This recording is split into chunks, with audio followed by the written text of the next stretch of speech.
Part of Lucas by Susanne Bellefeuille is one of the recommended non-African prose in the WAEC 2026 to 2030 syllabus, and this is chapter 21 of the novel. On this platform, we've earlier discussed this plot summary as well as chapters 1 to 20 of this novel on this channel. You can request for the link to the previous videos on this novel through the comment section and it will be sent to you. So, I welcome you to Literature Hub 247, a free online literature class where we discuss literature every hour. Let's go into the classroom.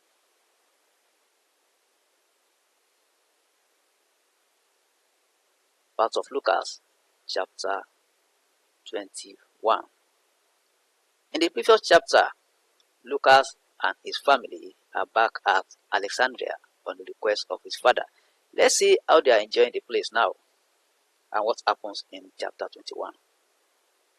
On a cold winter night in 1969, Mr. Bagworth, Isabel's father, died.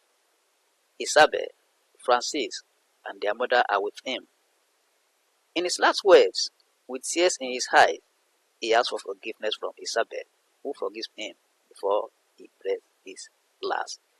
He remembered the childhood experiences of Isabel that related to us, that during his childhood, his father abused him emotionally, while his mother also abused him physically.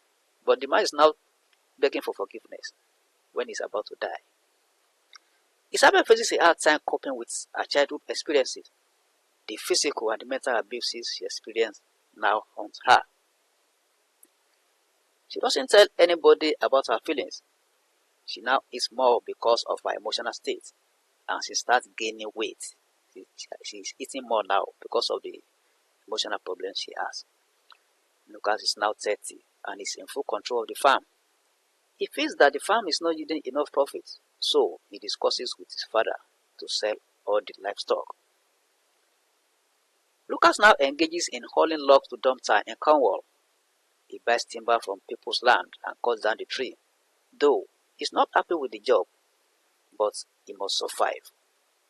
He derives joy only when he's happy with his wife and children. So Lucas is not happy with the farming, with the cutting of the tree and all these other things, but he is only happy when he's with his family, that is the wife and the children. Lucas' father cannot work again because his health had deteriorated. Isabel enjoys the assistance of her mother-in-law to care for the children as he's still working at the shoe company. Steve, Lucas' friend, is home to see his parents and he calls on him one autumn day. Lucas is happy to see his friend again since their wedding day. Steve is however surprised that there are no cattle in the field. Remember, Steve was the best man of Lucas during his wedding ceremony. The two friends greet and exchange pleasantries. Steve asks Lucas how he's enjoying marital life. Lucas replies that it's great and says Isabel is a wonderful wife and they have 5 children already. He tells him that they named their 3rd son after him. He then invites him inside to introduce them to him. He asks after Lucas' parents and he says his mom is fine, but his father can no longer work because of his health. Elizabeth embraces Steve when he enters the house. She expresses her happiness to see Steve again. Steve cannot believe his eyes when he sees John, fragile, sitting on a chair. He's connected to an oxygen tank, and Steve walks towards him to greet him. John greets him and asks for his welfare in the Air Force in Alberta. He replies that he's fine and that he just bought a 1966 Beechcraft C-23 Musketeer 4-seat airplane from a friend. He tells John that it is his dream come true. Lucas is happy with his friend's achievement, but reminds him of his ambition of becoming a certified mechanic. That is, Steve is reminding Lucas of his ambition of becoming a certified mechanic. Isabel also welcomes Steve, and the latter comments that Lucas is very lucky to have her as a wife. Lucas called the children to the kitchen to meet Steve. He expresses his excitement to see the children especially Steve, his namesake. The children are also delighted to see their father's friend. Isabel prepares coffee and milk for the adults and the children respectively. She takes the children to their room after taking their snacks. They hug their daddy and greet Steve good night. John and Elizabeth also depart their room. Lucas brings a can of beer each for the two of them. He tells Steve about his sojourn in Oxbridge and how he came back because of his father. She doesn't want to understand why Lucas sacrificed his life for his father. He says James is there to handle farming and Lucas is knowledgeable about engines, so should be a mechanic. Lucas then explains to Steve that he loves being a mechanic but sacrificed it to help his father a few years back. He says they abandoned farming because they were not making enough money. He's now into logging trees to Dumpter in Cornwall. However, he explained further that James gave up farming to move to the city because his children need better care. Steve comments that Lucas is gentle, strong, and good-hearted. Lucas asks Steve to tell him about his airplane and the Air Force. Steve replies that he's now a lieutenant and he teaches the troops how to control the aircraft before they can register to fly planes. He says he doesn't have time for social life and has bought his own plane. He loves flying planes and he promises Lucas to fly him in his plane. Lucas shows his interest in flying with Steve on his plane. Isabel joins them and she's happy with the interaction of the two friends. Lucas happily tells Isabel that Steve will give him a ride on his plane one day. In response to Isabel's question, Steve tells her about the freedom he feels whenever he is up in the air. He checks his wristwatch and tells Lucas and Isabel that he wants to leave. Steve says he has to catch the first flight in the morning to Alberta. They accompany him to the side door and Lucas shows his gratitude for the visit. Steve also says he is excited to meet his family and says Lucas is a marvelous father. He hopes to get married one day and settle down with his family. He reminds Lucas how he always encouraged him when they were teenagers. Lucas urges him to bring his plane when next is coming and that he can land in Alexandria. He responds that he will do that and promises Lucas and Isabel a joyride in the sky.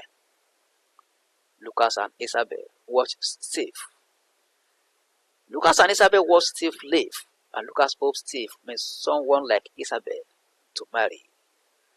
Steve has his dream job while Lucas doesn't, but has a wonderful family.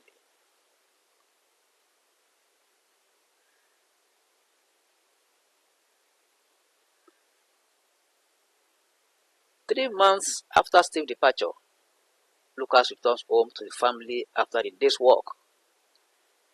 As he sits down with his children to watch television, the phone rings and Lucas' mother picks it. She then realizes that the call is for Lucas and she gives him the phone. The unfamiliar voice at the other end identifies himself as Colonel Howard Smith from the Air Force. He breaks the news of the death of Steve to Lucas. He explains further that his plane malfunctioned while flying it and lost altitude, hence it crashed onto the top of a mountain. Steve has indicated in his file that Lucas is to be notified if anything happens to him, and that Lucas should be in charge of his funeral. The man tells Lucas that Steve's parents are already aware, and he asks him if he will be able to perform the assignment. Lucas receives the news with shock and tries to hold himself together. He tells the colonel that they are like brothers and agrees to carry it out. He asks Colonel Smith who will inform him when the body arrives, and the colonel offers to do that for him. That is, how will he know when the corpse arrives? And the colonel offers to inform him, to notify him. The funeral is already arranged at the Alexandria Funeral Home, and the body returns to Alexandria the following week. Lucas appreciates Colonel Smith for the kind gestures. The latter urges him to accept the condolences and take care of himself and bids him goodbye. Lucas is in grief and demoralized. He doesn't know how to break the news to Isabel and the children who celebrated Steve a few months ago. When Lucas joins Isabel and the children in the living room, Isabel knows that Lucas just received bad news. You can tell from his countenance and asking what happened. Lucas tells her that Steve died in a plane crash the previous day. He walks toward Isabel, weeping. Isabel holds him tightly and tries to appease him. Lucas expresses how much he feels the death of Steve in his body. Elizabeth comes from her room and worried and asks Isabel what is wrong with Lucas. Isabel responds that the call Lucas received was from the Air Force and that Steve was killed in an airplane accident. Elizabeth couldn't believe it and wait for the loss. Lucas hugs her and expresses how he feels about Steve's death. Elizabeth leaves to break the news to John, while Lucas sits beside Isabel and breaks the news to the children. Lucas reminisces on their interaction when they were young. He remembers how he dealt with Chris, the bully, at the hotel some years back. Lucas made the arrangement for Steve's funeral. He composes a eulogy he reads at his funeral. He talks about the bravery of Steve and how lucky he is to have known him. I think we know the meaning of eulogy. It's just a poem composed in honor of a departed soul or somebody that died. A month later, Darcy, Mary's child, is killed by a car while taking a car across the road. They were rushed to the hospital but died before they reached the hospital. Mary is highly devastated and it has effect on her marriage because Joe drinks more and is abusive towards Mary. John and Elizabeth are grieved by losing their grandson and the resultant effect on Mary. They advised her to leave Joe, but she refused. Lucas remembers his earlier fears that things would change for the worse. The prophecy has come to pass. He thereby determines to do everything possible to make things better for his family. You remember by the time they were leaving Oxbridge, he had some premonitions that things would change for him. That is, things will change for him, and things are really changing now for the worse for him. Lucas tries to heal the wounds.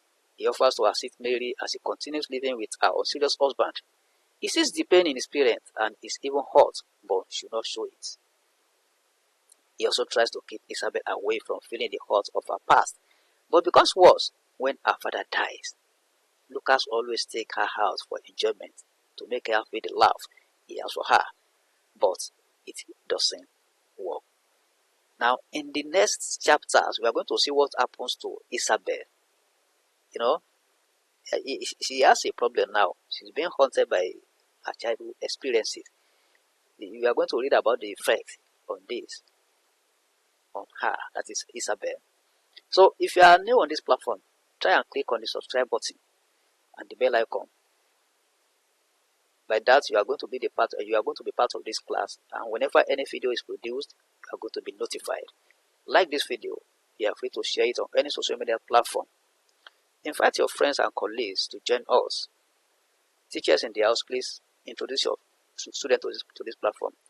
If you have any question or comment, send it through the comment section and it will be attended to. And let me tell you that all the videos on this novel are connected, right from the plot summary to all the chapters. Just make sure you watch one to the end and the next video pops up automatically. Thank you and God bless. Let's meet in the next class.